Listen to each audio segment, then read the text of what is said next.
Segunda-feira, de estudo bíblico e oração. Vamos orar. Vamos fechar os olhos, então vamos orar. Pai nosso que está no céu, santificado, Senhor, seja o teu nome. Pai, muito obrigado, porque nós estamos reunidos aqui mais uma vez, para estudarmos a tua palavra, para buscarmos o Senhor, para levarmos a ti as nossas orações, para termos certeza que o Senhor está trabalhando a nosso favor, para termos esperança neste mundo.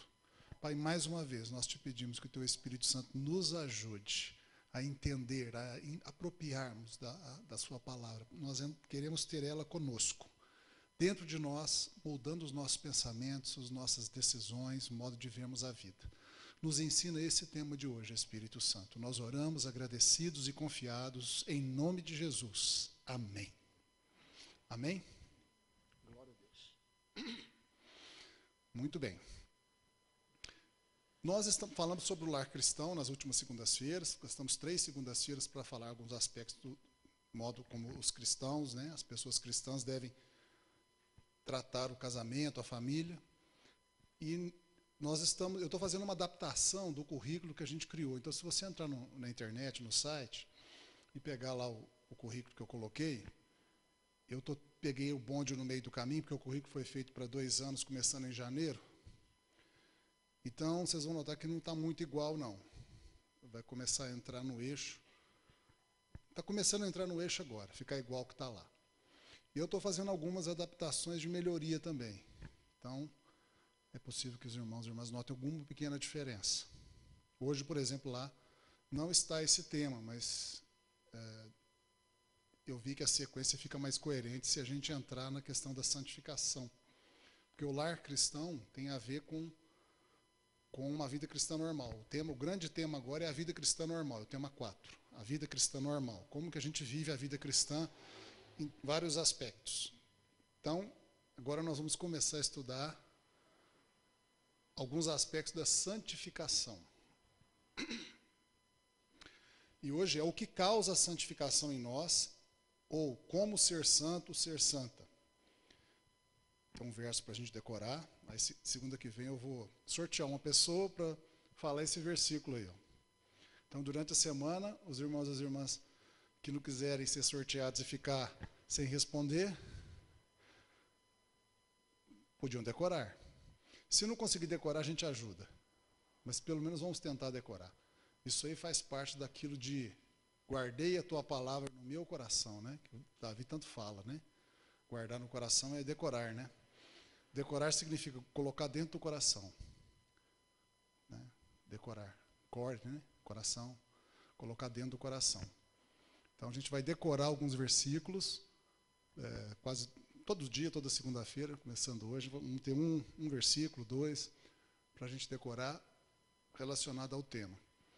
Como a gente tem aí 2 anos, toda segunda-feira, 104 segundas-feiras.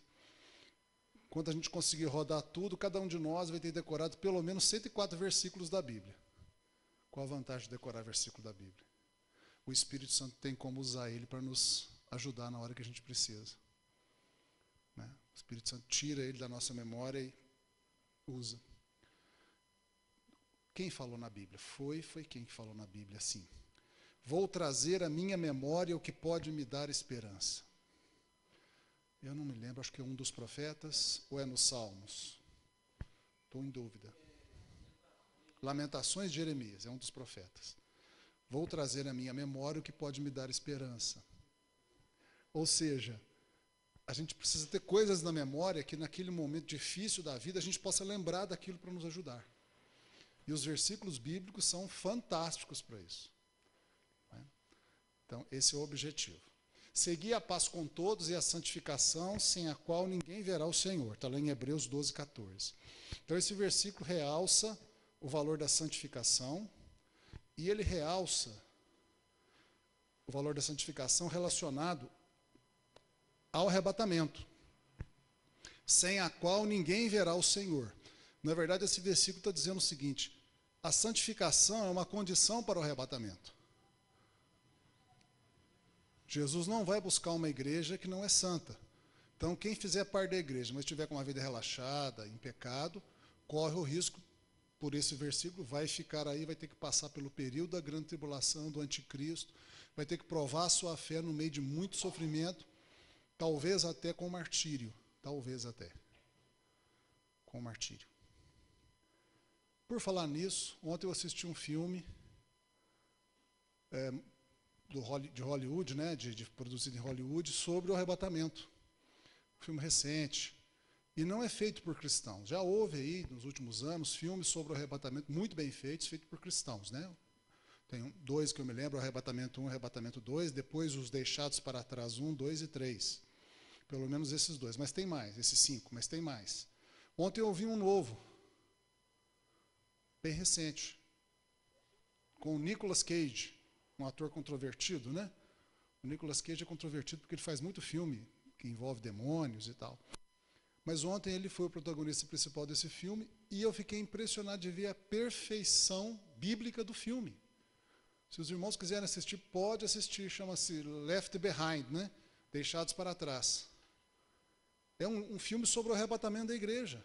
Perfeito, bíblico, cita versículos bíblicos, exalta o nome de Jesus e é impressionante. Um filme de atores do mundo, feito em Hollywood, muito bem feito, uma produção de primeira qualidade, sobre o arrebatamento.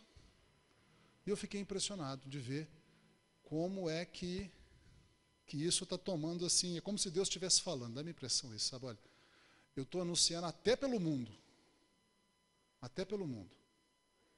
que o arrebatamento está muito próximo. Né, meu filho hoje me falou que está sonhando muito com o final do mundo. Pai, eu estou sonhando muito com o fim do mundo, eu acho que as coisas estão próximas, e está mesmo. Se você pesquisar na internet, você vai ver que os sinais vários estão se cumprindo com grande velocidade.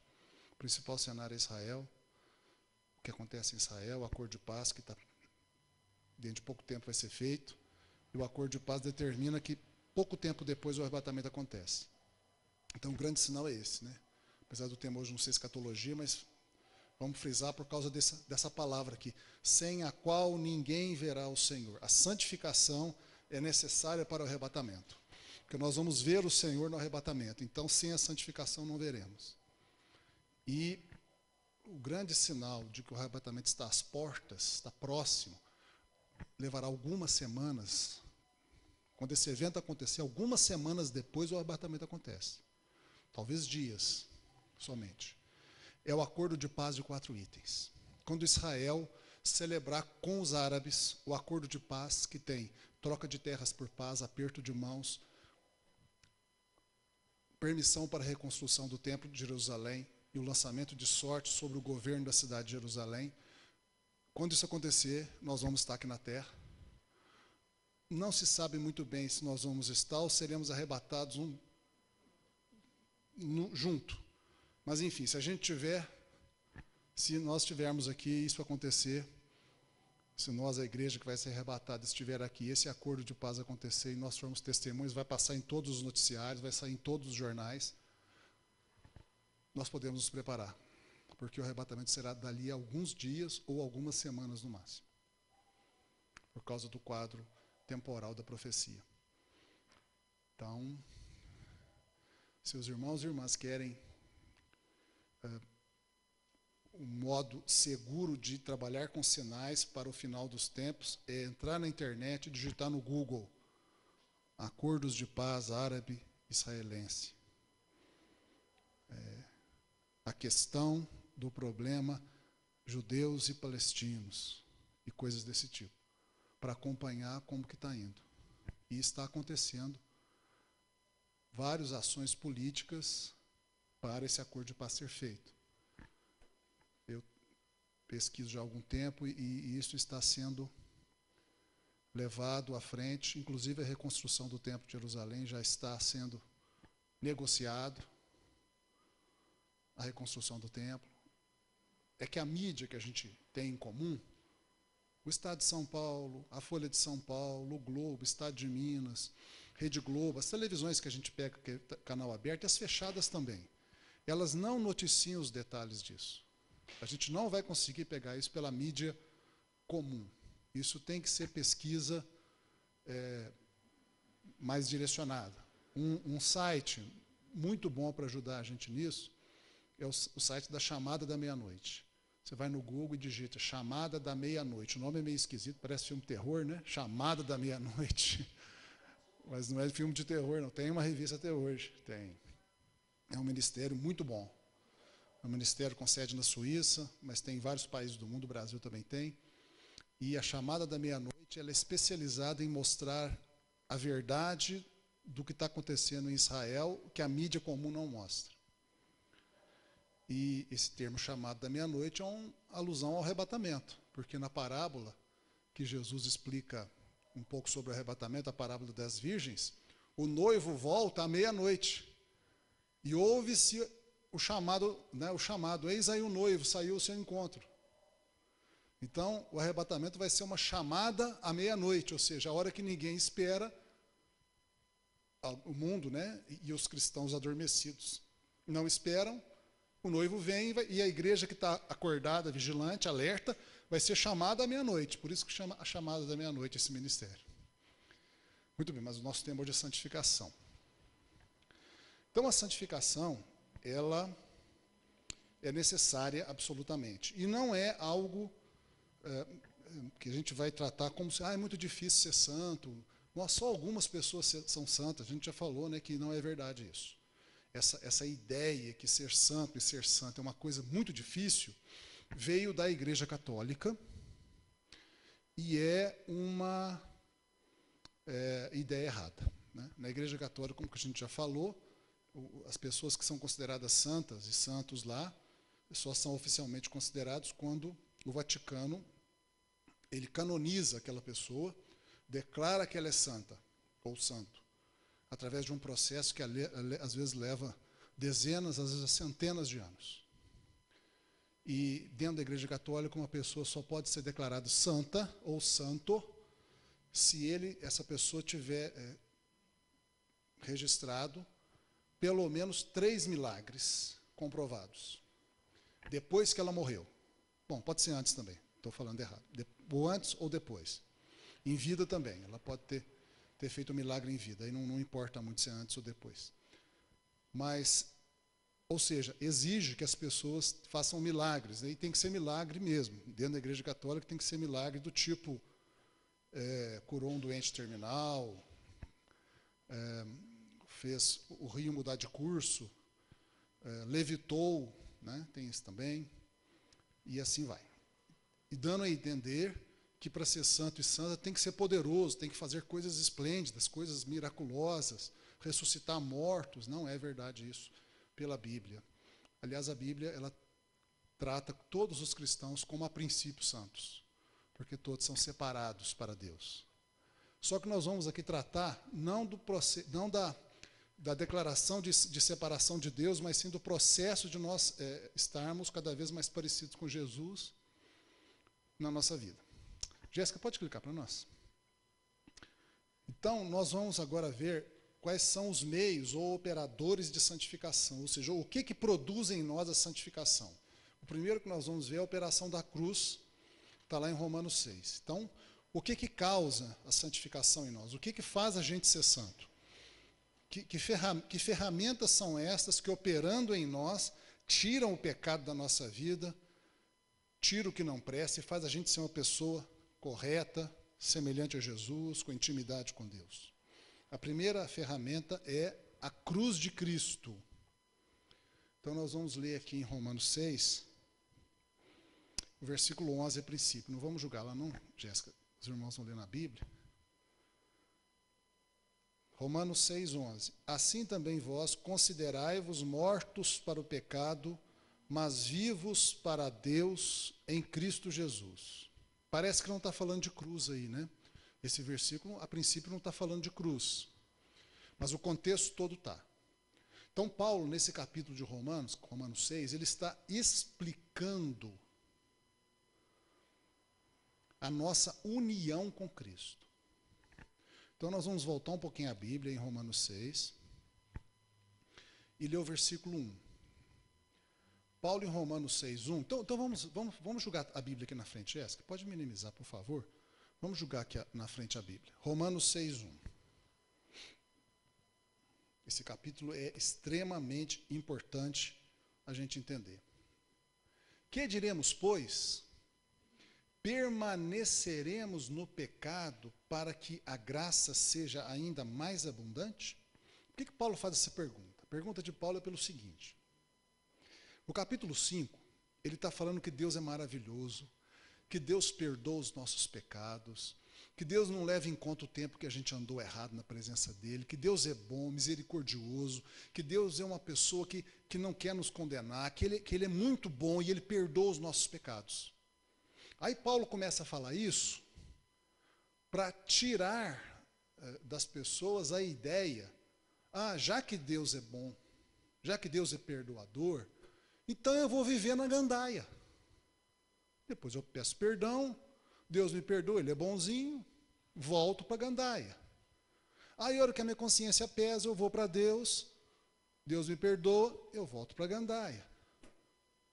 Então Paulo começa o Romanos 6 para falar assim, permaneceremos no pecado? Ou seja, só porque a gente sabe que Deus é bom, a gente vai abusar da bondade dele permanecendo no pecado?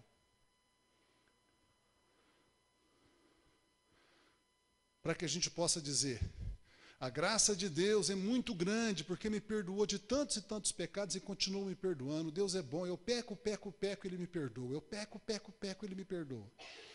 Paulo fala, é assim?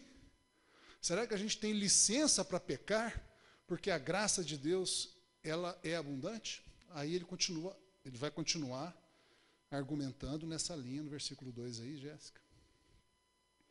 De modo nenhum. Não é isso que eu quero dizer.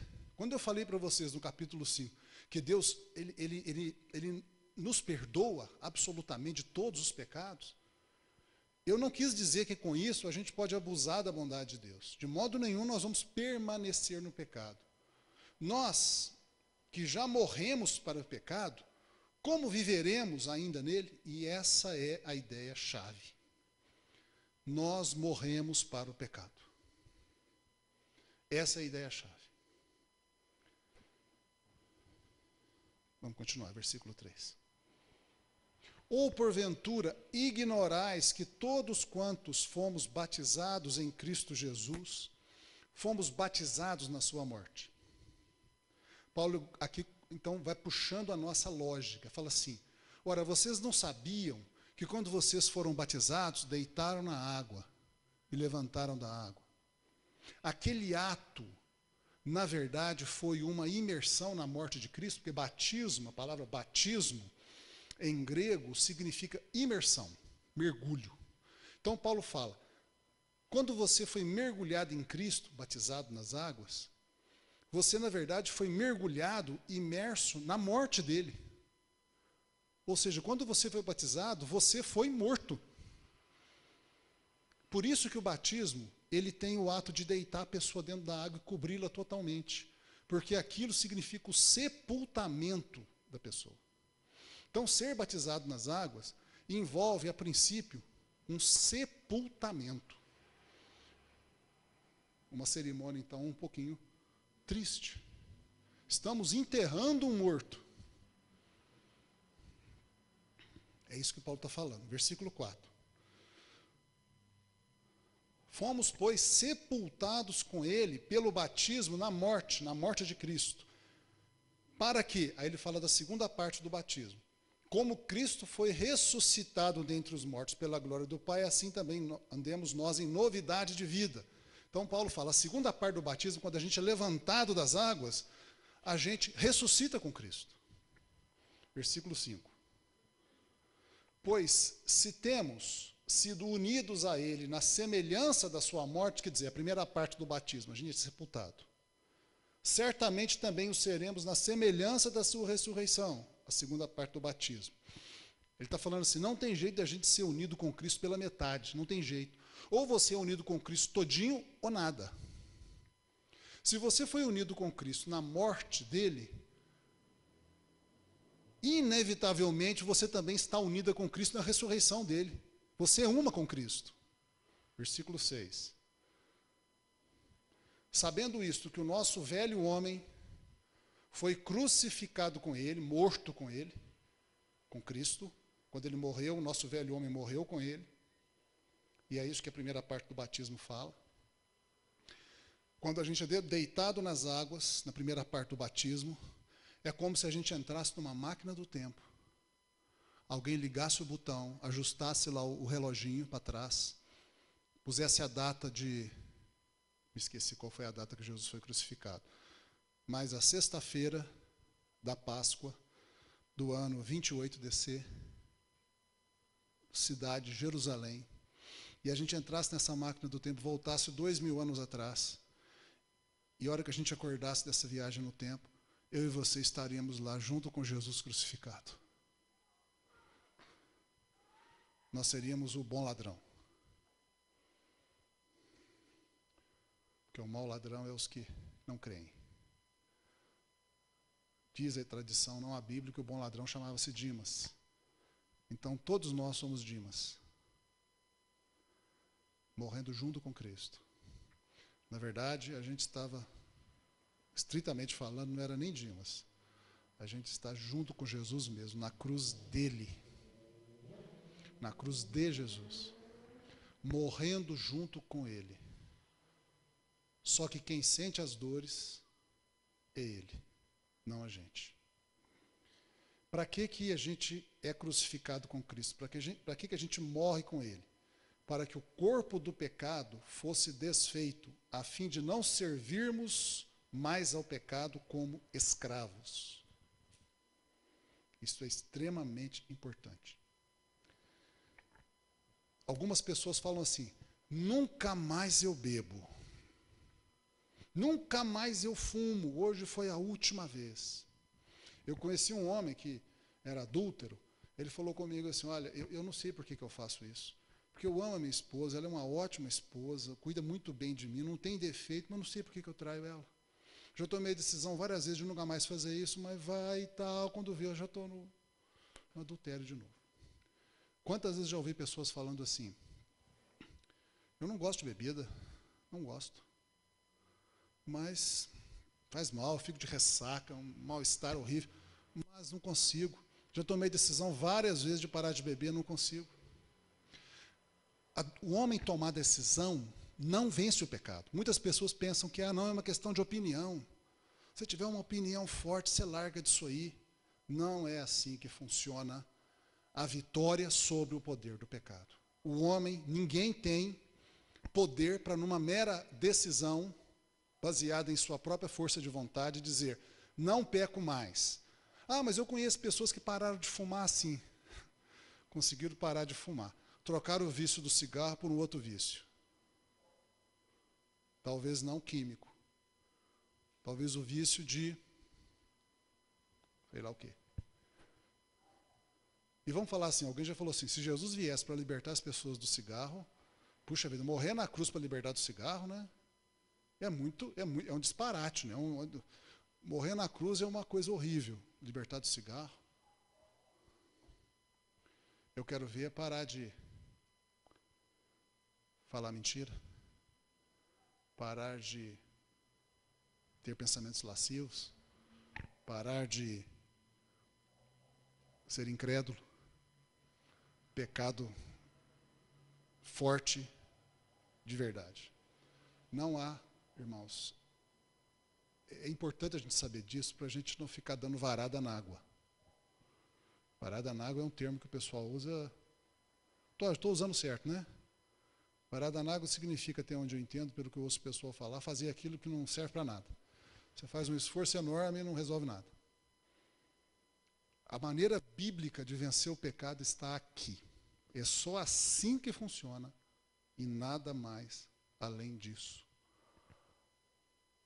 O corpo do pecado tem que ser destruído. E a única maneira de destruir o corpo do pecado é pela morte. Não a morte física, mas a morte da união com Cristo. Vamos continuar, Jéssica, versículo 7. Pois quem está morto está justificado, está liberto do pecado. Versículo 8.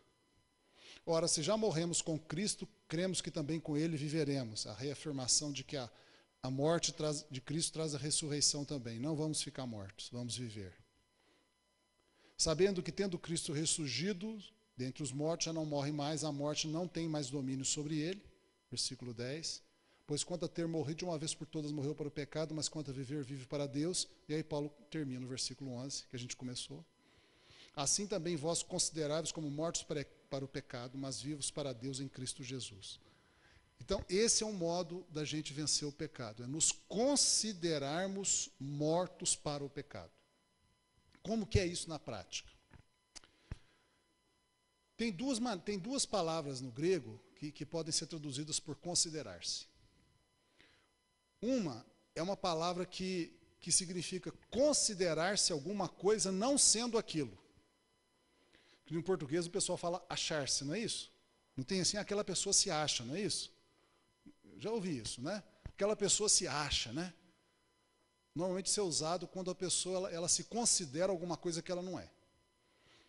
Né? A pessoa se considera inteligente, sabido, e não é. Fala bobagem, fala abobrinha, a pessoa até despreza, né? O outro se considera rico, mas não é. Não tem dinheiro, mas se considera. Tem toda uma aparência, e assim vai. Não é essa a palavra que está lá. A palavra que está lá, no grego, e que foi traduzido por considerar-se, é a outra palavra. É considerar-se sendo.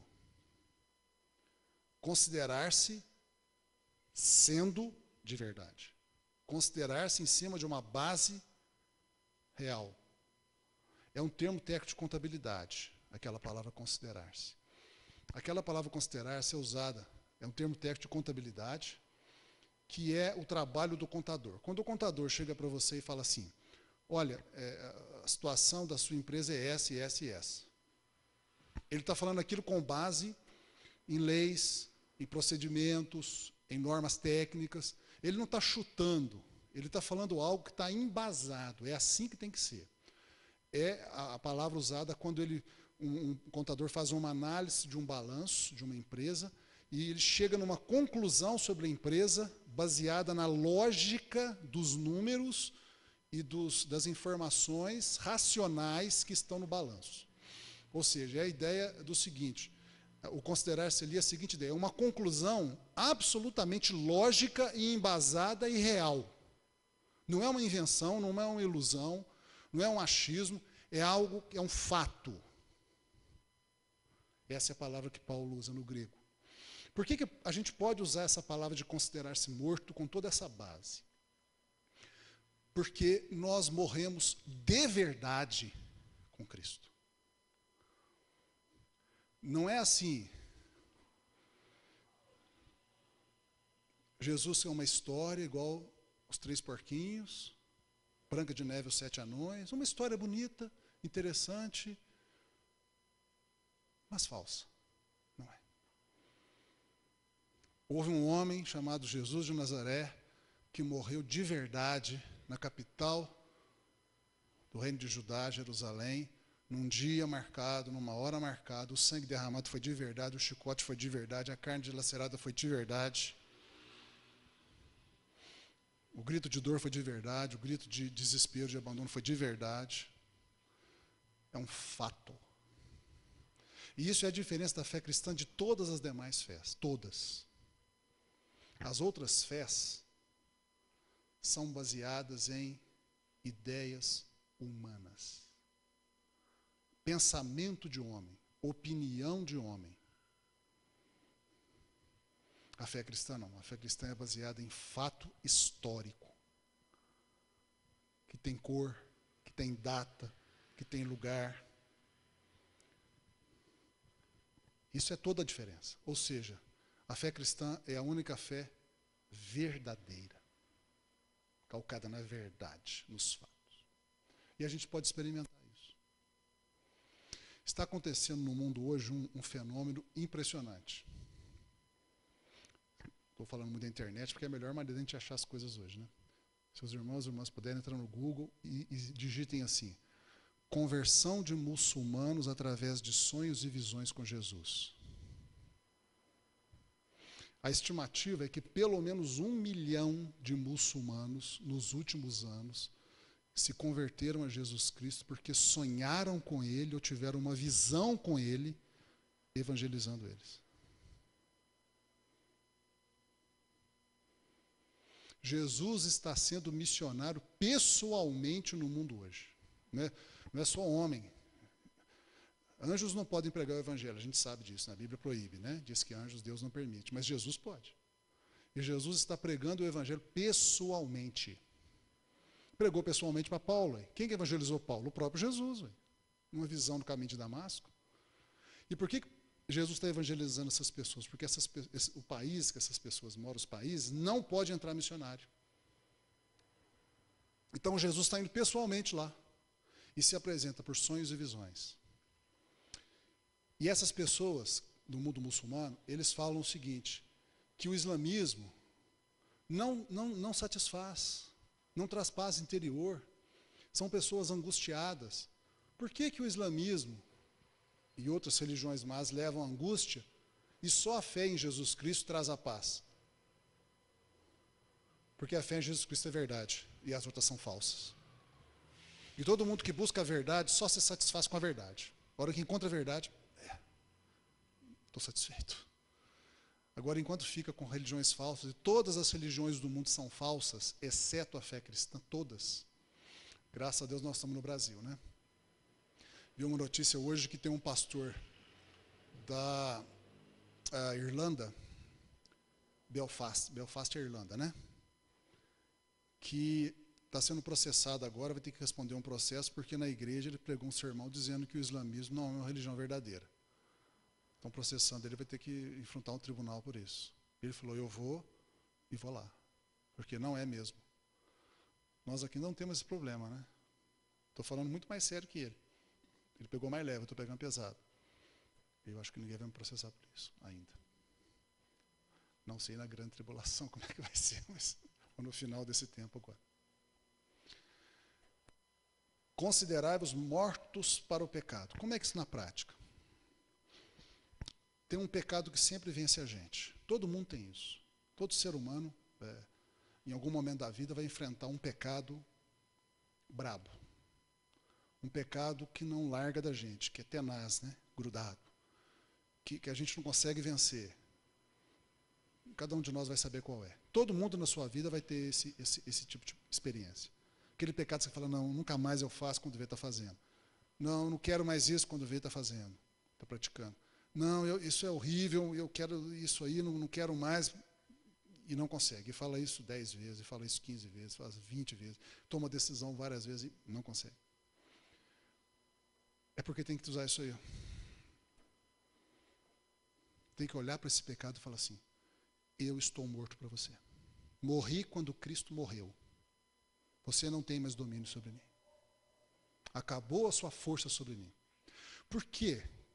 Que o morrer é a única forma de vencer o pecado. Porque o pecado só não pode fazer a tentação no morto. O morto, ele é incapaz de pecar.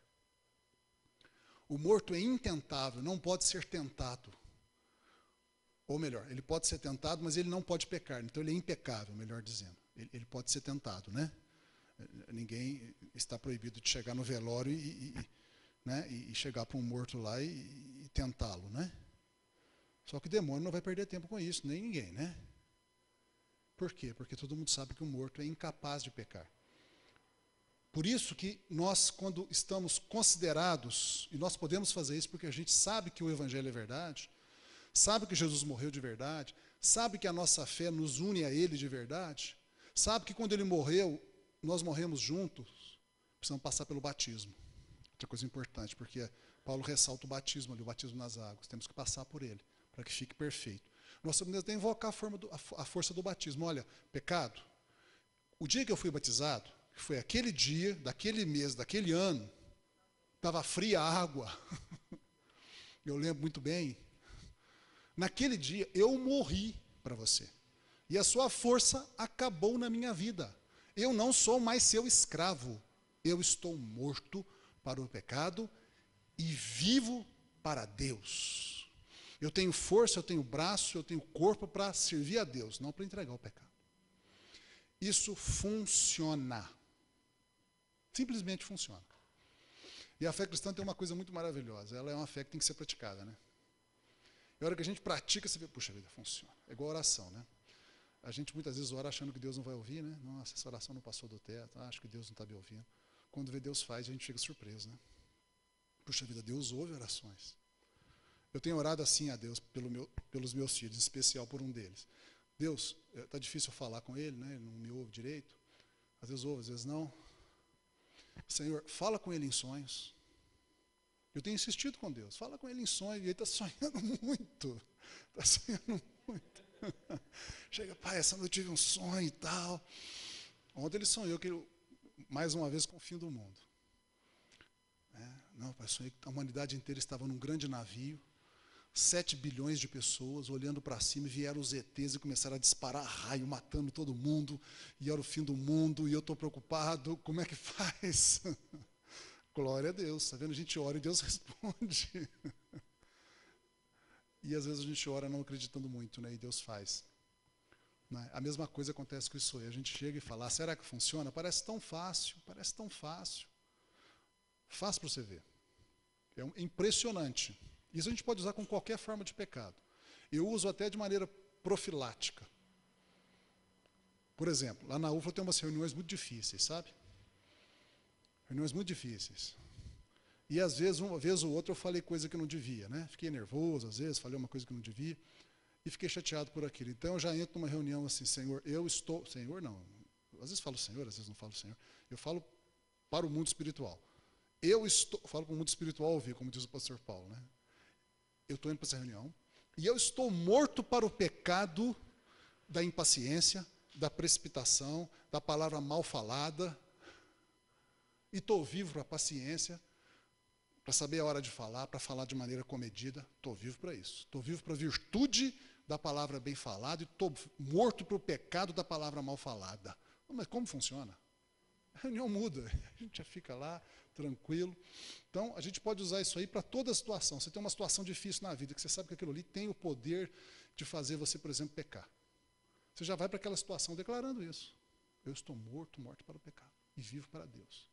Aquela situação não vai me destruir, aquela situação não vai me jogar no chão, não vai me fazer pecar, não vou perder a paciência. Eu sei que a pessoa vai ficar me atazanando ali, mas eu não vou perder a paciência, não vou perder a compostura, não vou perder a sensatez.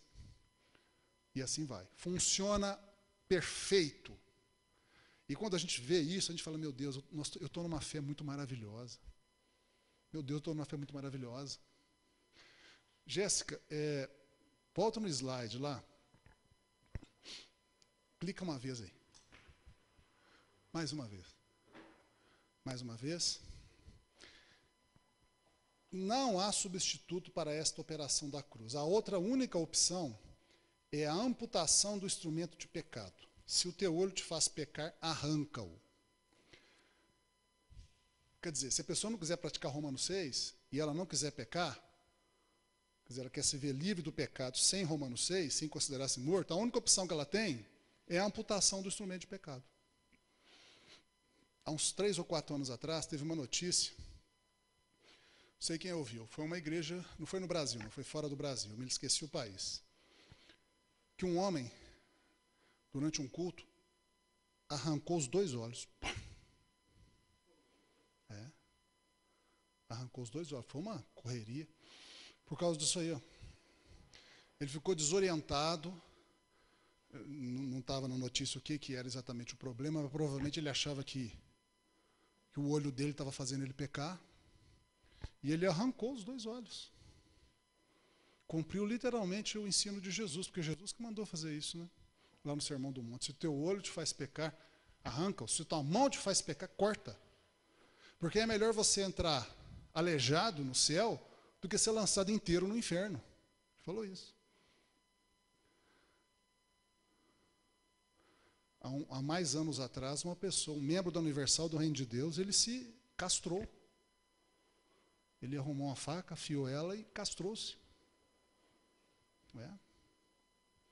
E eu li a reportagem com ele, entrevistaram ele. Por que você fez isso? Ah, porque eu sou muito fraco para pecado sexual e tal, não aguento e tal. Resolvi resolver o problema. Desse jeito. Entendeu? É a única opção. Ou Romanos 6 ou isso aí. Romanos 6 é melhor, irmãos.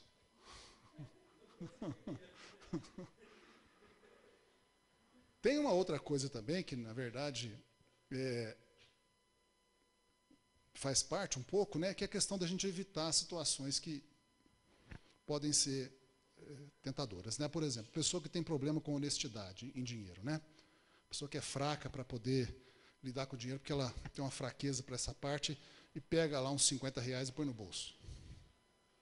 Então, essa pessoa, se ela não consegue se ver liberta, é melhor ela evitar trabalhar como tesoureiro, caixa, né? Não mexe com isso. Romanos 6 dá conta disso. Romanos 6 dá conta. Romanos 6 dá conta de qualquer pecado. Porque nós estamos mortos para qualquer pecado. Qualquer pecado. O poder da cruz é poder de eliminar a força de qualquer pecado. Nenhum pecado tem força que resiste à força da cruz. A cruz é absolutamente poderosa e suficiente para eliminar a força de qualquer pecado, seja ele qual for. Mas se a pessoa se sente fraca, uma das maneiras que ela pode se ajudar é evitar as situações de pecado. Só que eu volto a dizer, Romanos 6 é melhor do que tudo. Porque a maior glória vai ser aquela pessoa que antes surrupiava dinheiro, poder agora ser o caixa de um banco, ou de um supermercado, ou de outra empresa. Porque isso é a prova viva de que o Evangelho realmente tem poder. E a gente vê muitos casos assim, né? De pessoas que eram fraquíssimas numa área e ficam fortes naquela área. Dizem até que, não sei se é verdade, eu acho que o médico já me falou isso, que quando a gente quebra um osso, o lugar que solda fica mais duro que o resto. A irmã é enfermeira, não é? É verdade isso mesmo? Dizem que o lugar que o osso solda fica mais duro que o resto do osso. Como se a gente fosse quebrar de novo, quebraria em outro lugar. É mais fácil quebrar em outro lugar do que... Então, é curioso isso, né? Onde era fraco, ficou forte a ponto de ficar mais forte que o resto. Quer dizer, nós podemos vencer os pecados, o pecado, de uma forma tão impressionante pela obra da cruz, que aquilo que era uma área de fraqueza, que eu caía tantas vezes, se torna uma área de fortaleza. Que eu não caio mais e posso ajudar até as pessoas. Dá mais uma clicada aí, Jéssica, por favor. É o que eu disse. Decidir não pecar mais não vence o pecado. Ou seja, não é a opinião do homem que dá força. É a cruz. Pode passar para a segunda. A operação do Espírito Santo e da palavra profética para nos fazer santos, né? Então, a primeira operação é a operação da cruz. Então, a operação da cruz, ela elimina a força do pecado. Mas nós precisamos também da operação do Espírito Santo e a operação da profecia. Eu escrevo muito nos slides, isso aí não é recomendado, eu sei, né? Se eu estivesse lá na UFO, o pessoal ia me puxar a orelha. Não é assim, você não pode pôr um monte de palavra no slide e tal, eu sei. Mas é porque eu pego esses slides e ponho lá no site, então eles funcionam como se fosse o texto do estudo, né? Por isso que eu encho de palavras e versículos. E a primeira coisa é que o Espírito Santo é o útero que gera Cristo em nós. O sêmen da profecia, a profecia funciona como um sêmen, que é enviado para encontrar o útero do Espírito e gerar o corpo espiritual de santificação em nós.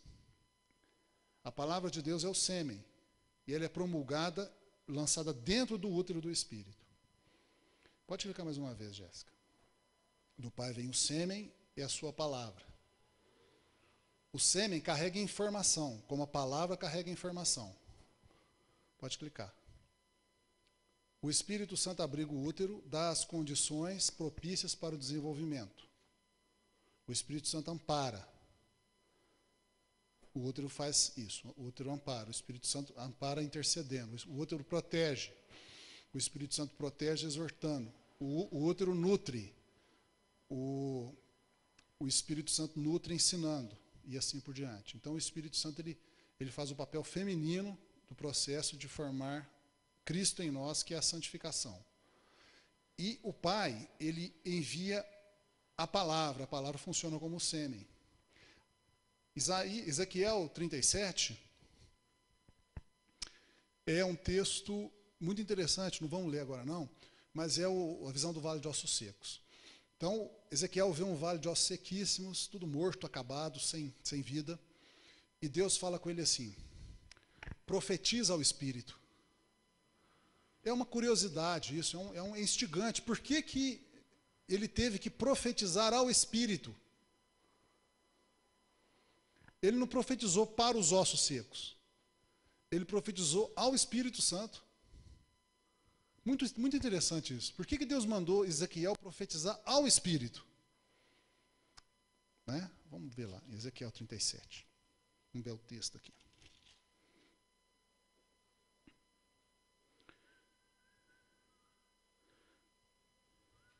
Ezequiel 37.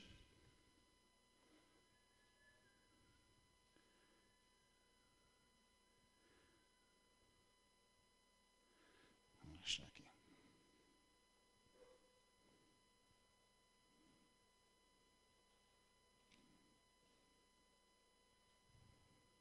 Versículo 9, 37, 9. Então ele me disse, profetiza o fôlego da vida. Não é uma tradução muito boa. Na minha versão está, profetiza ao Espírito. Profetiza ao Filho do Homem, diz-lhe. Assim diz o Senhor Deus, vem dos quatro ventos, ó Espírito, e assopra sobre esses mortos para que vivam.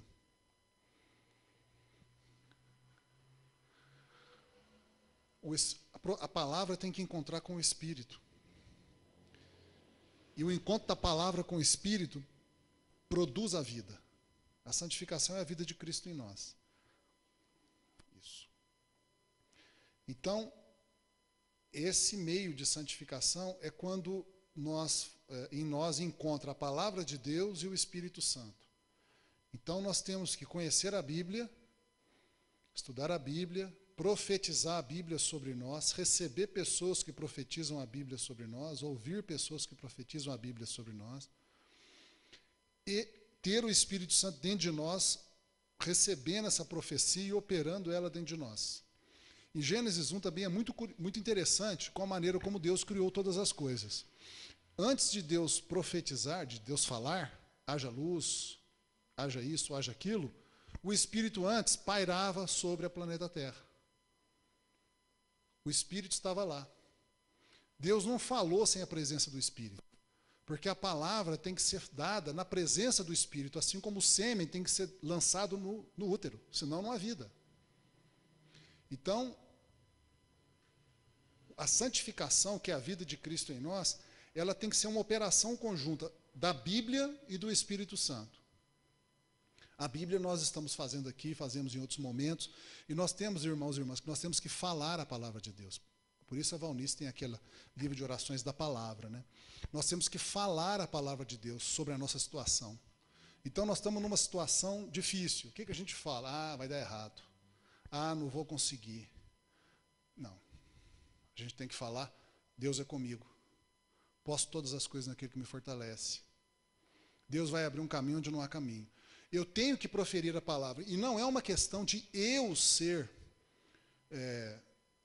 poderoso para falar, nada disso. É uma questão do poder da palavra. Eu falo a palavra, eu promulgo a palavra naquela situação.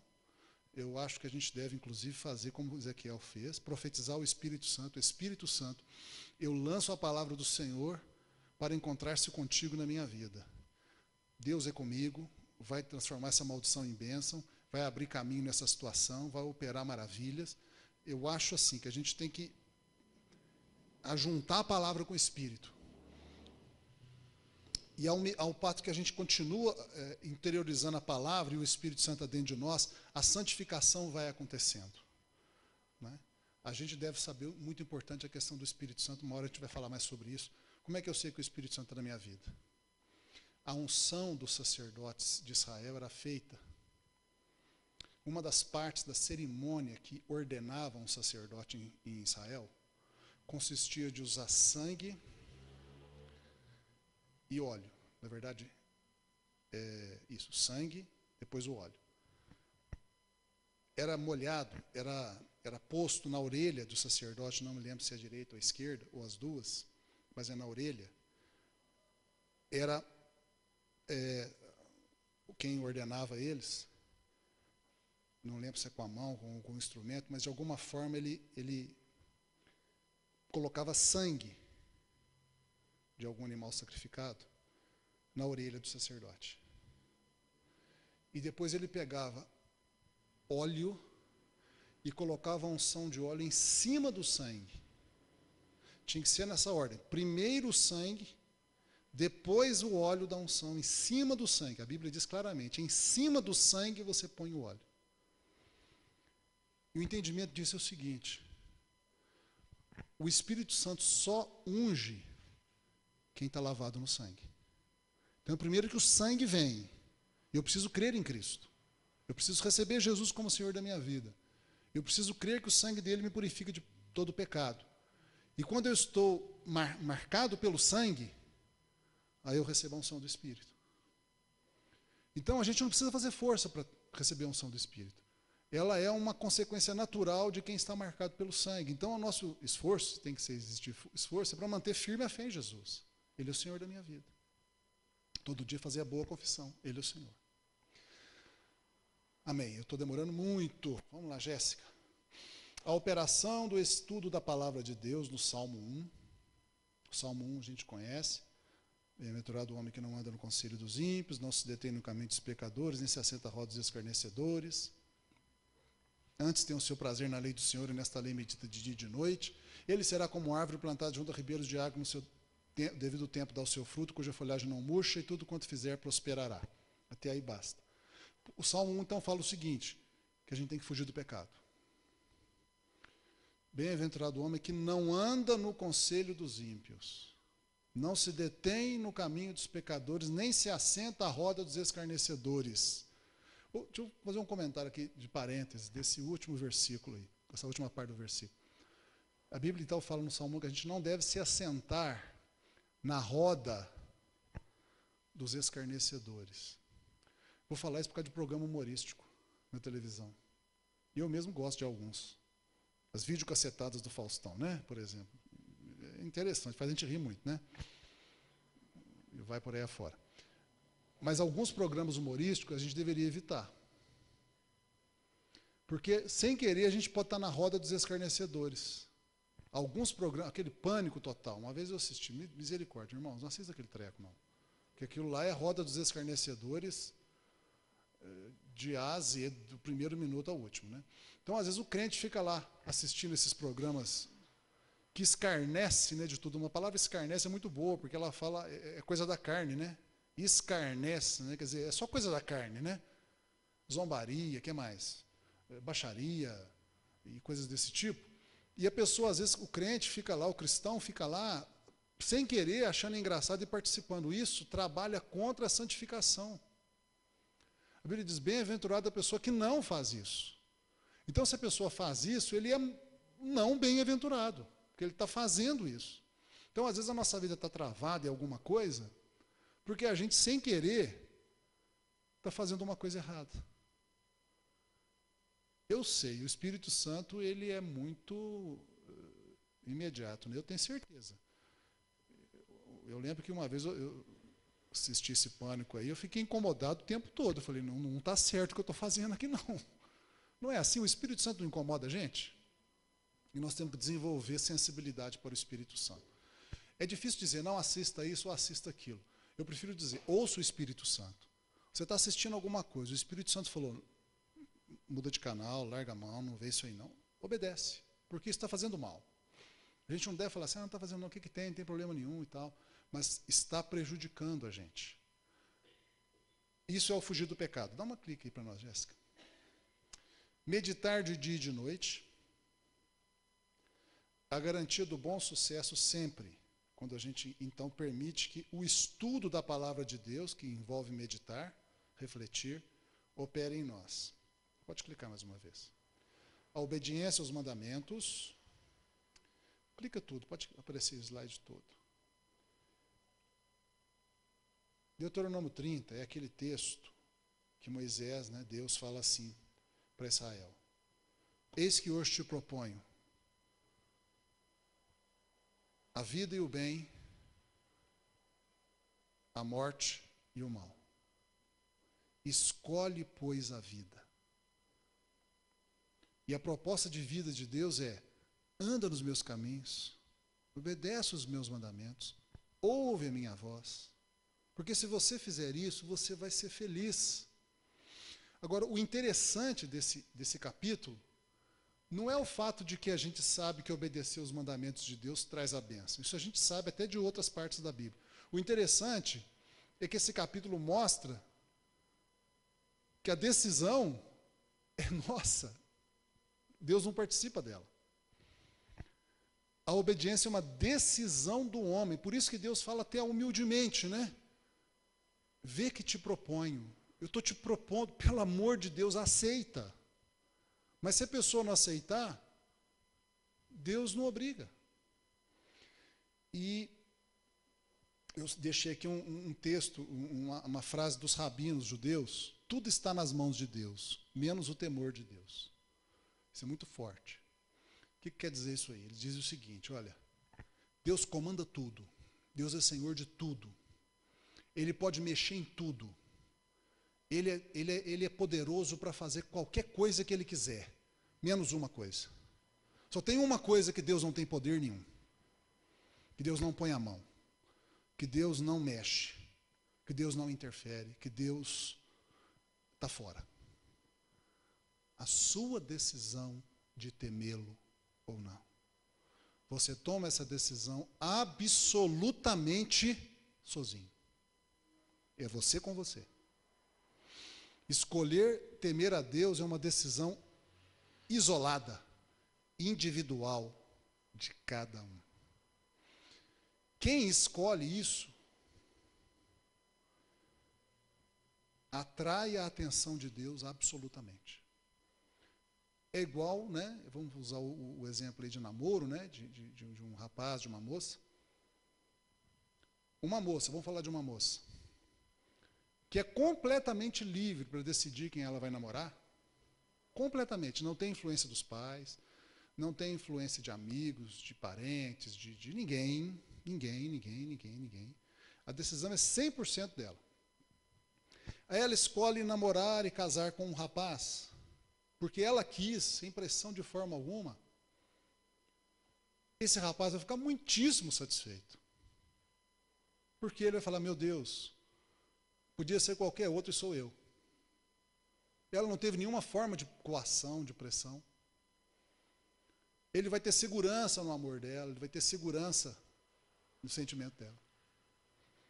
É o que Deus, ele vê de nós, e eu acho até que é por isso que ele não mexe, né? Porque aí, quando a gente escolhe temê-lo, ele valoriza isso muito. Porque foi totalmente livre a escolha. E a obediência, que começa com o temor de Deus, e só o temor de Deus faz a obediência, só obedece a Deus quem teme a Deus. Quem não teme a Deus não obedece a Deus. A Bíblia toda fala esse tipo de frase, né? Eis como será abençoado o homem e a mulher que teme o Senhor. Vamos para frente, Jéssica. A operação do trabalho e da guerra. Então, são os meios operadores da santificação. Trabalhar e guerrear nos santifica. O trabalho não é maldição. Tem pessoas que falam assim: o trabalho é maldição e tal, porque o homem pecou, Adão pecou, então por isso que a gente trabalha. O trabalho é maldição. Não é maldição. Quando Deus criou Adão, Adão estava 0 quilômetros, sem pecado nenhum. Deus pôs Adão no jardim do Éden para cultivar e guardar o jardim. Cultivar dá trabalho. Guardar é proteger, né? Zelar. Trabalho. Então, o trabalho é uma coisa boa.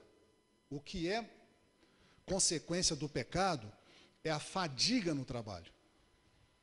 É a dureza do trabalho. É o suor do rosto.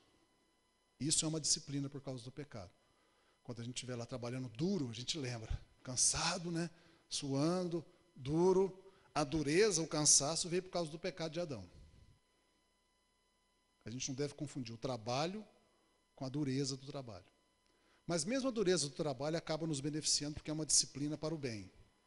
Pode clicar mais uma vez, Jéssica. Jesus falou, né, sobre Deus. O meu pai trabalha e trabalha até agora. Deus é trabalhador. A guerra é um trabalho resistido. Jeová é homem de guerra, Senhor dos exércitos é o seu nome.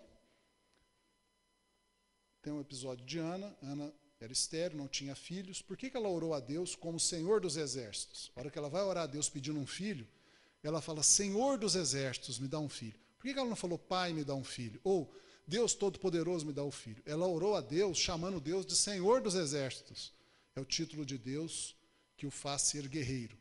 É porque ela entendia que a esterilidade dela era uma resistência, talvez até maligna, que precisava de guerra para ser vencida. Então ela orou, general, Senhor, faz guerra e retira a minha esterilidade. Mais uma vez. E a Bíblia diz que Davi, né, devemos ir para as batalhas da vida em nome do Senhor dos exércitos. Guerra é importante. Nós não devemos achar ruim guerra. Ela é importante porque nos santifica. Quem está em guerra não brinca com o pecado. Todos nós temos essa experiência, né? Quando você entra num tempo de luta, a gente fica muito cuidadoso para não pecar. Então nos santifica. Aí está a armadura de Deus, um capeta feio lançando seus dardos malignos, né? Inveja, maledicência, cobiça, morte, derrota, pensamentos negativos, desespero, dúvida, falta de amor, orgulho, mentira, são as setas inflamadas do diabo. E a armadura de Deus, que a gente deve usar na guerra, está lá em Efésios, está usando ali especialmente o escudo da fé, né? Que não deixa os dardos atingirem a gente. Mais um clique. Essa é a armadura completa. A armadura tem o capacete da salvação, a certeza da salvação que protege a nossa mente. A palavra de Deus é a espada, a couraça é a justiça de Cristo em nós. O escudo é a fé. O cinto que segura a armadura é a verdade. E as botas são o evangelho da paz. Alguns comentaristas dizem que tem mais uma arma, está lá em Efésios, Paulo termina falando de oração. Ele fala de todos os equipamentos da armadura e ele termina, fala assim, e orem no Espírito. Então, alguns comentaristas dizem que, na verdade, a armadura tem mais uma peça, que não está representada em lugar nenhum, né? Mas seria mais uma peça que é a oração. A adoração é mais um meio de santificação. Nós temos que adorar a Deus. Pode clicar tudo, Jéssica, vamos colocar todo o slide. A questão da adoração, ela é importante saber o seguinte, há uma diferença entre louvor e adoração. Louvor é a gente falar bem de Deus. Louvor a Deus é falar bem de Deus. É cantando ou falando. Quando eu falo, Deus é maravilhoso, eu estou louvando Ele. Cantando ou falando, eu estou louvando. Então, louvar é falar bem de Deus. Adorar não é isso. Algumas vezes é confundido adoração com cantar, com louvar. Adorar não precisa de música. Não precisa nem de palavras. Adorar é um ato de abrir-se para Deus. A gente pode usar o momento do louvor para isso, mas não precisa ser só louvor. A gente pode abrir-se para Deus a hora que a gente quiser. E a adoração é um processo de identificação. Lá no Salmo 115 está anunciado um princípio, falando da idolatria, mas vale para a verdadeira adoração. Que você fica semelhante a quem você adora. Esse é o princípio da adoração. Todo mundo fica igual àquilo que adora. E o Salmo 115 promulga uma maldição na idolatria. Porque fala assim, quem adora imagens, estátuas, fica mudo igual ela, cego igual ela, surdo igual ela e não anda igual ela. Paralisado igual ela. Então o Salmo 115, ele promulga uma maldição sobre a idolatria. E o inverso dela é uma bênção. Se nós adorarmos o Deus único, vivo e verdadeiro, nós vamos ver como Ele vê, falar como Ele fala, ouvir como Ele ouve, fazer como Ele faz, ter a paz que Ele tem, ter a força que Ele tem, porque a gente fica igual a quem adora. Esse é o problema da adoração, que a gente tem que tomar muito cuidado. Aliás, o pecado número 1 da Bíblia é a idolatria. É o pior de todos. Porque a Bíblia fala que a idolatria traz todos os demais pecados. Então, Deus com Israel, ele pegava pesado com a idolatria o tempo todo, porque Deus sabe disso. Quando a pessoa começa a adorar, por exemplo, vamos pegar num caso até menos religioso, né? Você já viu o pessoal que adora a banda de rock? O cantor sertanejo. Adora o cantor sertanejo. Está vestindo igual ele, falando igual ele, pensando igual ele. Adora a banda de rock e tal. Veste igual, pensa igual, faz igual, fuma maconha igual, cheira cocaína igual, injeta LSD igual. O pessoal que gosta do AC/DC, o que eles fazem? Vai transar no cemitério São Miguel aqui de noite. Ué, vocês sabiam disso? Não? Fazem isso. Infelizmente, uma pessoa na igreja aqui que foi para esse mundo, ela depois contou para a gente como é que é o mundo. Pulava o muro do cemitério aqui para ficar transando em cima dos túmulos lá, cheirando, usando droga, bebendo, em cima dos túmulos de madrugada. Ué. Mas o que o Kiss? Eles ouvem Kiss, AC/DC, Iron Maiden, é isso que eles ouvem. O que é Iron Maiden, AC/DC? As irmãs nem sabem o que é isso, né? Eu mais ou menos sei, sabe mais ou menos, né? É aquelas bandas de rock satânico, né? É o Sepultura. Não sei se Sepultura é o nome de uma brasileira. Eles também são nessa linha? Pelo nome, né? Pior ainda.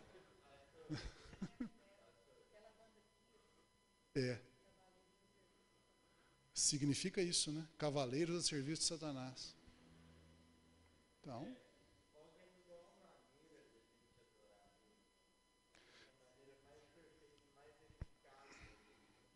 Jesus falou em espírito e em verdade. Né? O Pai procura para seus adoradores aqueles que o adoram em espírito e em verdade. Em espírito significa não precisa de imagem, de foto, de retrato, de objetos, de cruzinha, de santinho, de medalhinha, de incenso, de vela. Não precisa de nada material. Para me adorar, eu preciso ter um oratório aqui com uma cruz cravejada de brilhante feita de ouro para me adorar. Não precisa. Sabe aquele negócio, adoração ao Santíssimo, que eles levantam aquele trem feito de ouro, assim, cheio de raio, assim? Adora o Santíssimo aqui. Não é adoração em espírito.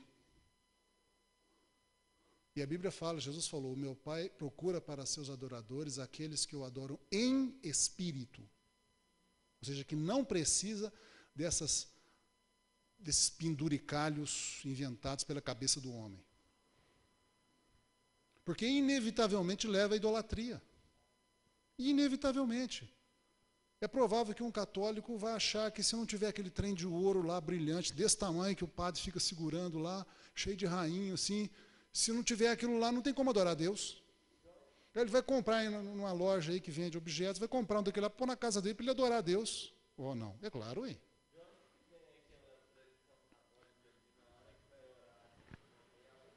Não sai, isso é coisa pagã, deve ser.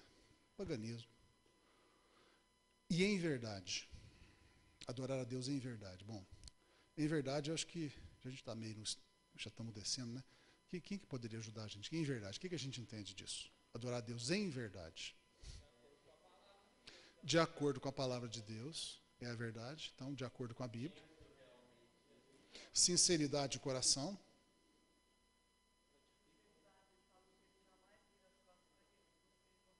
Com sinceridade. Então, tipo assim, Senhor, eu estou errado na minha vida, eu não estou certo, mas eu te adoro. Deus recebe essa adoração. Eu quero que o Senhor entre, porque adoração, na verdade, é Deus entrar na nossa vida. Eu vou falar um termo forte aqui, para os irmãos e para as irmãs. Adorar é a mesma ideia da intimidade sexual, a mesma coisa. Quando a gente adora a Deus, nós estamos num processo de união íntima com Ele, da mesma forma que um casal, um homem e mulher, fazem no casamento. É a mesma coisa. Então, a adoração é um processo em que a gente se abre para Deus, para Ele entrar em nós e Ele ser um conosco. E Ele transferir para nós a pessoa dEle, quem Ele é, transferido para nós. Então, o ato de adoração é um ato de identificação com Deus. É por isso que quem você se torna igual a quem adora. Né? Porque é um processo de união. Então, a adoração faz a pessoa ficar igual. Igual. Então, adorar em verdade, né? Deus, eu não estou escondendo nada. Deus, eu não estou me fazendo aqui de santo, de santa no sentido de perfeito, perfeita, né? Não estou achando que eu sou a melhor pessoa do mundo, não. Eu tenho defeito, eu tenho fraqueza, eu tenho limitação, mas eu quero o Senhor, eu me abro para o Senhor. Vem, entra em mim, Espírito Santo, faz a obra na minha vida. Isso é a verdadeira adoração que Deus quer. Né? Tem um aspecto também que ajuda, contemplação. Contemplar é quando a gente fica, né, contemplando Deus. Aí a natureza ajuda. Não adorar a natureza ou usar a natureza como objeto de adoração, mas você sentar, por exemplo, num lugar e ver o pôr do sol, te faz adorar a Deus. Não tem como. Você vai para Deus. É bonito demais da conta. Uma orquídea te faz adorar a Deus. Você olha, contempla uma orquídea, você adora a Deus, não tem como. Não tem como não adorar a Deus. E aí vai, né, a contemplação e também ficar meditando nas coisas de Deus. Quando a gente fica meditando assim, né, pensando no que Deus fez, o que Jesus fez por nós, imaginando a cena como se fosse um filme, isso também é um processo de contemplação. Contemplar é você ficar assistindo, você ficar admirando as coisas de Deus e as coisas de Deus. Isso também leva à adoração. Isso é um exercício que nos ajuda. A contemplação é uma disciplina que a gente faz pouco, deveria fazer mais. Contemplação faz um enorme bem. Contemplar uma paisagem bonita, sair num lugar bonito, vai caminhar na UFLA, principalmente de tardezinha, por causa do jogo de luz e sombra das plantas, e começa a contemplar a natureza, a serra ao longe, o modo como o sol vai se pondo, as nuvens vão ficando amarelas, muda as cores para alaranjado, dá uns rajados nas nuvens. Contempla, isso aí leva a gente a adorar a Deus. Você se abre para Deus, fala, Senhor, eu quero o Senhor. Tem um versículo na Bíblia, está lá. Adorar a Deus na beleza da sua santidade. Porque a beleza da santidade de Deus nos atrai a Ele. Salmo 19? Adorar a Deus na beleza da sua santidade? Acho que não. Acho que não é Salmo 19. Os céus proclamam a glória de Deus? É Salmo 19? Os céus proclamam a glória de Deus e firmeza nos céus. Não.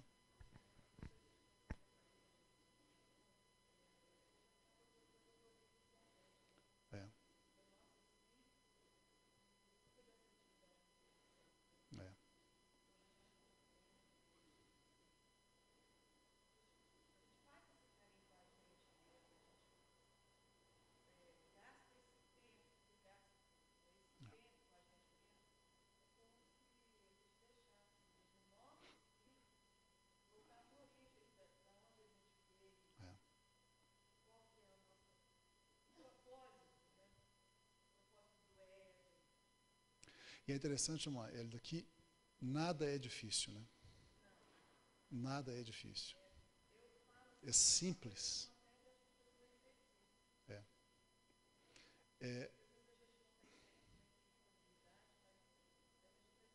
Prestar atenção. Muito importante a gente não complicar a vida cristã. Deus não é complicado. Né? Não vamos complicar, vamos nos ajudar. Não é? A gente tem que se ajudar, porque é muito difícil viver, tem que se ajudar.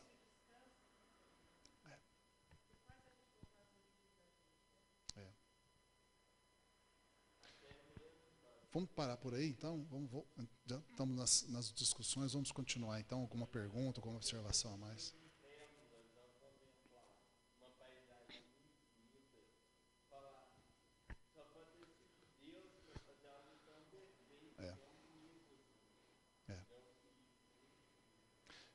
A gente costuma dizer que Deus tem duas grandes revelações de si mesmo. A primeira é a Bíblia e a segunda é a natureza. É os dois grandes livros de Deus, a Bíblia e a natureza. São as duas grandes revelações de Deus. Então, as pessoas podem conhecer a Deus também pela natureza. Por isso que o Salmo fala, né? Os céus manifestam a glória de Deus e o firmamento anuncia a obra de suas mãos.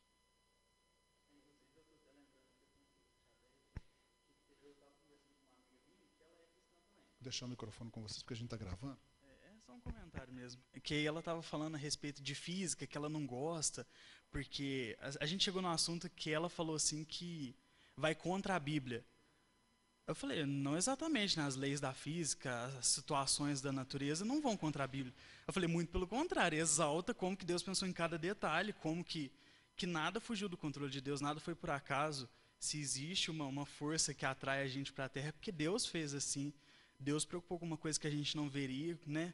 Até porque a maioria das pessoas que descobriram todas essas leis eram cristãs, né? A questão dos planetas e tudo mais. É muito curioso as pessoas falarem isso, porque onde é que na física contraria, né? Não vejo, né? Provavelmente ela está se referindo à afirmação de alguns cientistas que falam de evolução, que o universo surgiu de uma grande explosão, que não foi Deus, e ela deve achar que isso é física e é ciência. Não é. Isso é especulação humana. Teorias humanas que alguém falou, mas não tem nada comprovado e nunca vai ser, né? A boa física e a boa ciência, aquela comprovada, só confirma a Bíblia o tempo todo.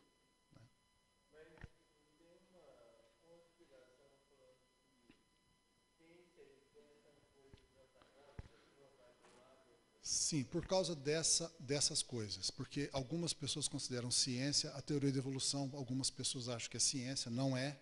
É teoria, hipótese, maluca, descomprovada pelos fatos. E algumas pessoas pensam que é ciência. Não é ciência. Mas se você pegar a ciência factual, né, a ciência verdadeira, a ciência de fatos, por exemplo, você pega na biologia a pesquisa que é feita sobre as estruturas celulares. Eu estava lendo hoje, inclusive, ontem, sobre a presença de cílios e flagelos em organismos microscópicos. Eu acho que é bactéria. Algumas bactérias têm cílios e flagelos. A complexidade, os flagelos, se eu não me engano são os flagelos mesmo, são motores, igual ao motor de lancha, que faz a bactériazinha roda, tem eixo, mancal, roda, tem uma hélicezinha que joga ela para frente.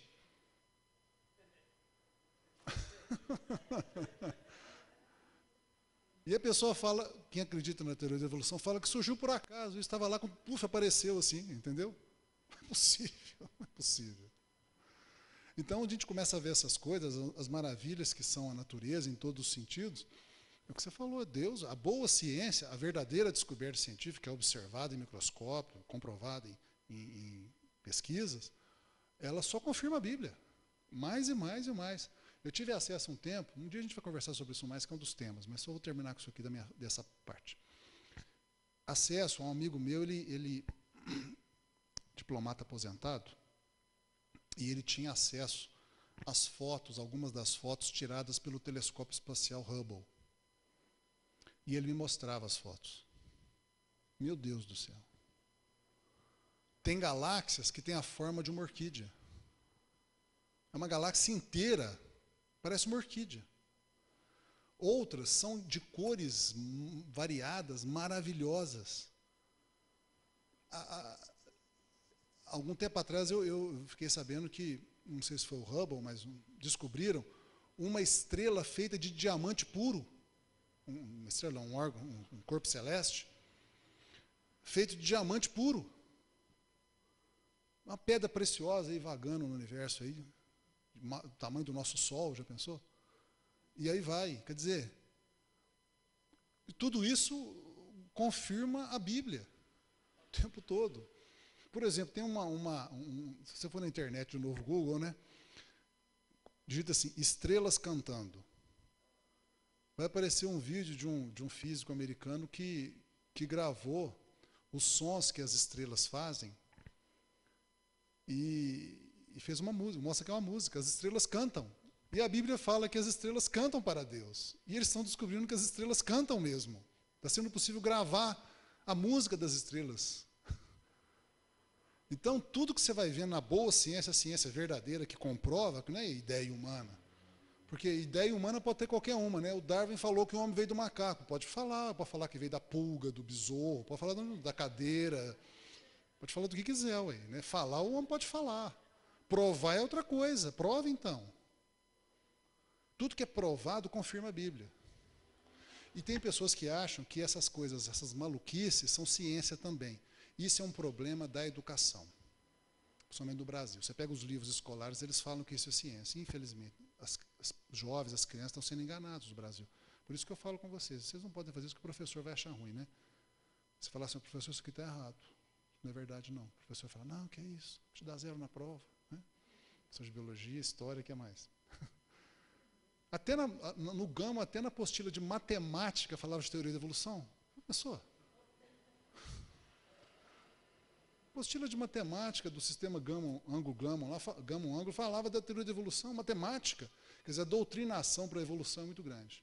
Por quê? Porque a evolução tende a fazer as pessoas perderem a fé. Né? E é o diabo que está por trás, com certeza.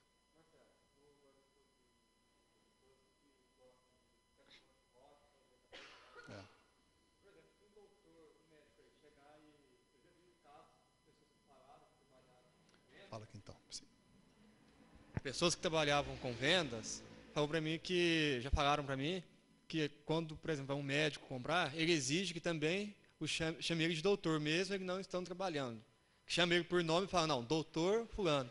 Isso vem a ser também uma adoração aos dogmas da profissão e tal, ou não? Vem a ser só uma mitidez, uma vaidade?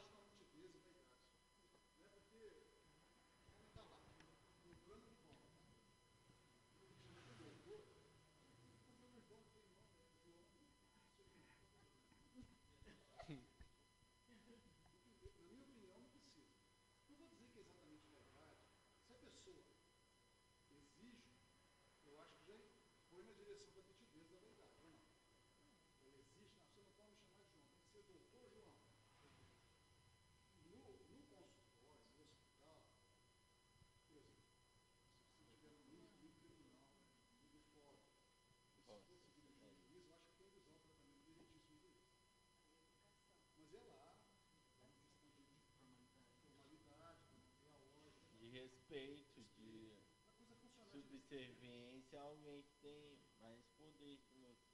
Mas agora, lá fora, vou dar uma caixa de meritíssimo. Ô, Meretíssimo, sabe essa cama, Meretíssimo?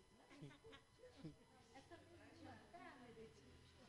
Fica pedante, fica assim, artificial. Mas eu não acho que seja uma adoração. Mas um tratamento de respeito.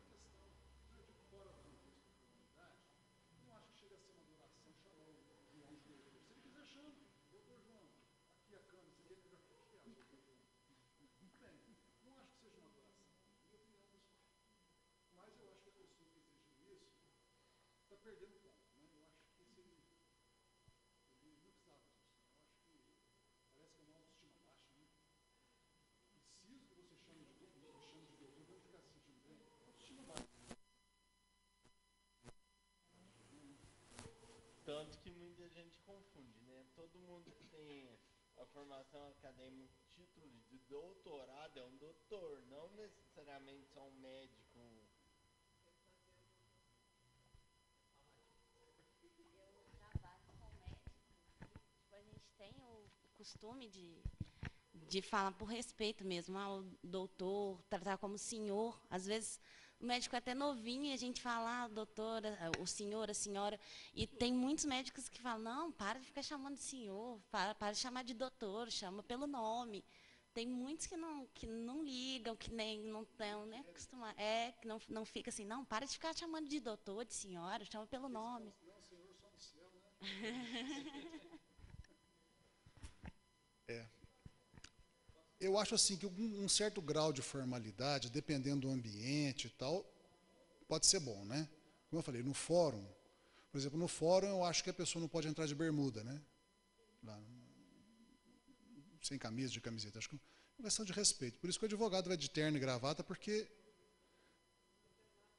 é a formalidade, é para mostrar a importância que está fazendo, né? Chamar de meritíssimo, né? E tal. Se bem que tem hora que fica cômico, né? Você vê os deputados lá, Sua Excelência é um safado, né? Quer dizer, como é que pode, né? Tem umas coisas que não tem o que falar, né? É uma formalidade absurda, né? Mas, assim, tem hora que talvez chamar o médico de doutor e senhor dependendo do contexto ali, até convenha, né? Mas assim, não é o abuso, né, que o Jean falou ali, e principalmente a exigência, né? Não, só para indicar, né, para os irmãos, tem um vídeo no YouTube que chama Deus Indescritível, que vale a pena a gente assistir, que mostra assim tudo isso que o senhor falou aí a respeito do universo. É como assim o autor do vídeo, ele acha que ele é um pastor, mas é astrônomo também, um astrólogo. É. Aí ele só vai assim distanciando, né, como se ele fosse só distanciando a Terra para mostrar o tanto que a gente é pequeno e assim, é muito lindo. É muito lindo. É 1 hora mais ou menos o vídeo, chama Deus Indescritível. Se alguém tiver curiosidade de assistir. Eu acho que é o mesmo pastor, ele é físico também. É o mesmo pastor que fez esse vídeo. Ele fez um também em que ele conseguiu a gravação dos sons das estrelas. Das estrelas. Acho que tem das baleias também, né?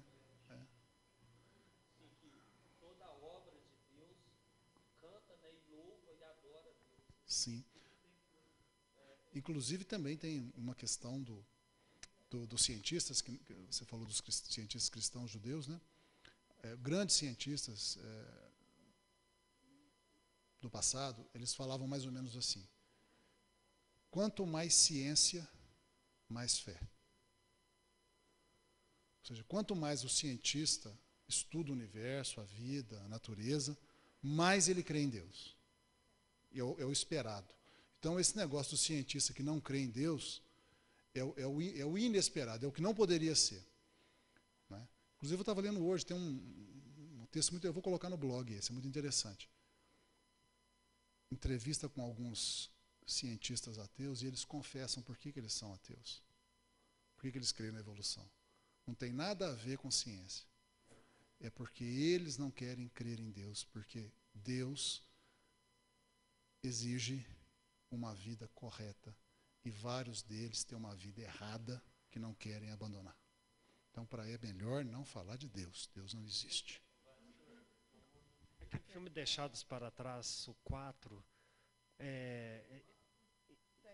então, no YouTube, eu tentei ver, tem só o início dele. Aí eu ouvi dizer que eles não deixaram publicar o 4, né, porque ia causar muito impacto nas pessoas. Isso aí é verdade? Você está sabendo de alguma coisa? Lá no YouTube tem a introdução. Tem só a introdução. A introdução, mas não mostra. Porque tem uns 3. Justamente,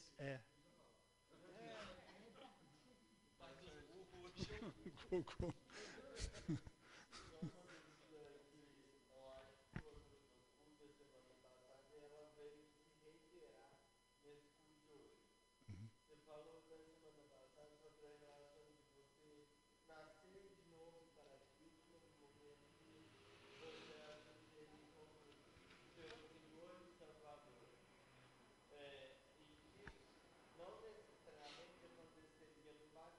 Sim.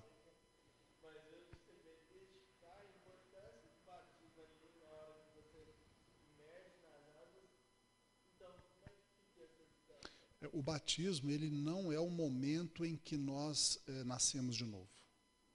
Necessariamente. Nós nascemos de novo quando a gente crê em Jesus, pode ser confirmação. Mas ele é um ato necessário, porque é uma ordem de Jesus, ele disse, né, quem crer e for batizado será salvo, então há uma necessidade. Jesus mandou na grande comissão batizar em nome do Pai, do Filho e do Espírito Santo, então precisa. Precisa porque é uma ordem. Precisa também porque, segundo Romanos 6, o ato fortalece a sua fé. Né? Você pode apontar o dedo para o pecado e falar assim, eu fui batizado, tal dia, tal mês e tal ano. Lembro até da temperatura da água, lembro do dia, tenho foto, está lá no meu certificado, minha foto. Eu morri com Cristo. Isso fortalece a nossa fé. É o que a gente chama de ponto de contato. Né? O batismo é um ponto de contato, a água do batismo, o ato do batismo é um ponto de contato, que fortalece a nossa fé. O batismo em si, como deitar na água e levantar da água, ele não tem em si poder em si mesmo. A água não é mágica, né? Não é místico no sentido, né? Mas ele representa uma realidade espiritual interior ao ser praticado. Isso é muito interessante. Na vida, nós temos que fazer algumas coisas, não tanto pelo valor da coisa, mas pelo valor da representação da coisa. Isso acontece muito na vida. A ceia é um exemplo. A ceia é um exemplo. Então, nós temos que, o batismo, temos que passar por ele. E o Rafael precisa ser batizado. Está demorando. Está demorando. Está demorando.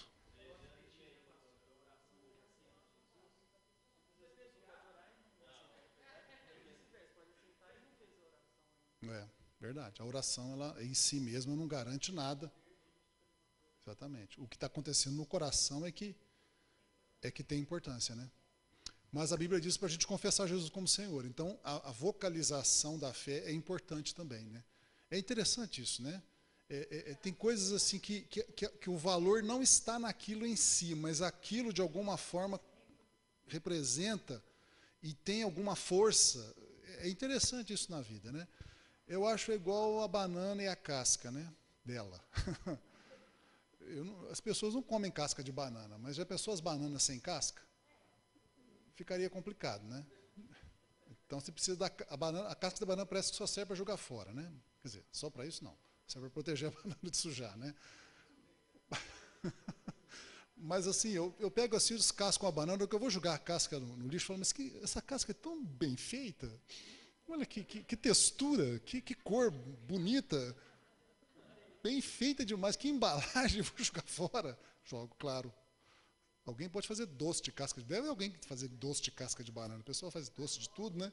Farofa de casca de banana. Dizem que é muito nutritivo, inclusive, né? E tal.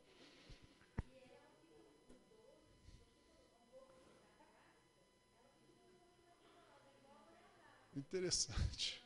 Tá certo. Tem a casca da goiaba. Mas o batismo é mais ou menos o seguinte: o batismo é a casca, a banana é a conversão. Você precisa da casca, vamos dizer assim. Amém. Glória a Deus. Glória a Deus. Amém. Vamos terminar. Então vamos ficar em pé para a gente terminar.